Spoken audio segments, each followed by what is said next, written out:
ito, update to. So ito yung pinalitan na ng reefer buong carburetor. Pinalitan ng cross lining pero hindi pa rin makatakbo. So yun nga, nakita lang natin. So kailangan lang siya ng refresh. Okay po, so magandang tanghali mga idol. Magandang araw. So isa naman sharing ang ating ibabahagi. Okay po, so pasintabi po sa mga alam na to. So itong 125 Alpha ni Idol. Idol, shoutout po. Alright. So si Idol kumasos na motor niya. Kumasos na po. Okay. So paano kumasos? Kasi nga ang motor ni Idol may hinang humatak. Okay. So unang ginawa nung gumagawa, so pinalitan ng clutch lining. So pagkapalit ng clutch lining, may hina pa rin na hatak. Di makatakbo.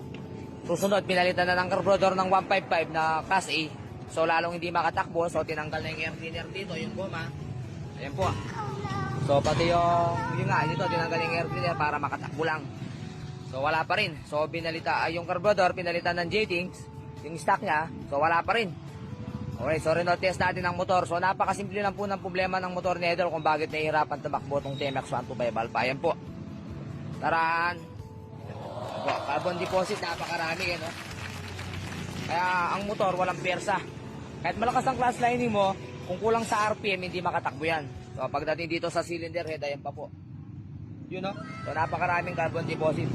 Hanggang sa loob ng barbula, napakarami. So paano makakaingang makina? Idol. So road test natin ngayon. Dati sabi ni Idol, hindi na natin na video eh. Pero na road test natin to, dati takbo nito mga nasa 60, hirap pa. Sagad na yun ha, hirap pa. Tapos pag salpak mo sa ginta, naka 60 ka, papalo lang siya ng 40. Pag nakakwarta ka, dun 60. Testingin natin.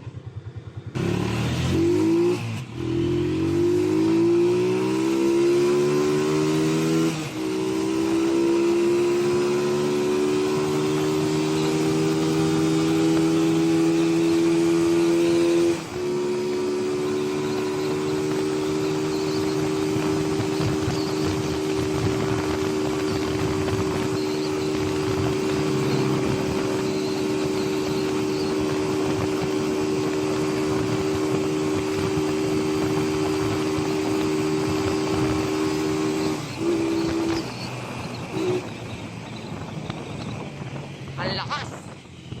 Alright. Alright panalo mga idol So maraming sasakyan lang mga idol, kaya di natin mga kasunod natin. Pero kita nyo kwarta tumakbo ng 90. So ayan mga idol, pauwi na tayo. So tignan nyo yung top speed nya mga idol.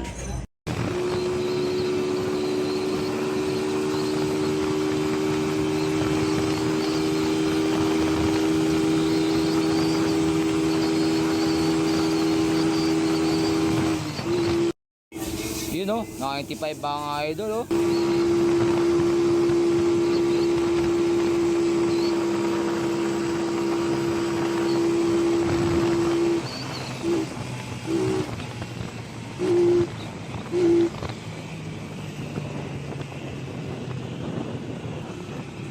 Panalo Tama na mga idol. Mahirapan lang po kasi 1 hands lang tayo nagda-drive. Ang lakas test natin sa may-ari. Panalo. Update po, mag-nasa shop na tayo.